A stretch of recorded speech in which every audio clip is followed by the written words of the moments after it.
Gusto na ako i-share sa inyo ha, ang pagbag-o sa Ginoo sa ako ang kasing-kasing ug huna-huna. Yes, nagaampo gyud ko kay God, no. Nagaampo gyud ko kay God sa tanang mga situations in life. Naga-pray gyud ko kay God. Usahay makabantay ko. Syempre no, pag ganyan, gi-surrender na nimo kay God ang imuhang kinabuhi, gi-surrender na nimo.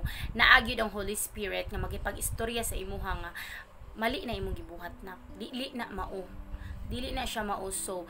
Gisurrender na ko kay God. Anak ko, Lord, dili pwede nga pamaminti ko ing ani nga magsigir ako, dali ra kay ko masuko, dili ko control sa akong emotions.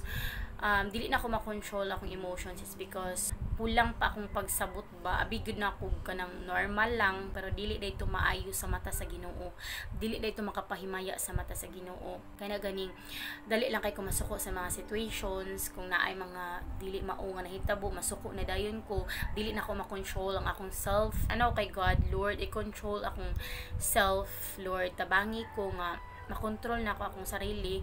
Tabangi ko, change my heart, Lord God, kay dili ko gusto nga magpermanente akong kinabuhi nga ingani lang, nga magsimba o nya pagkahuman. Naagi hapoy gibuhat nga dili mao, nga dili makapahimaya sa imuha, Lord.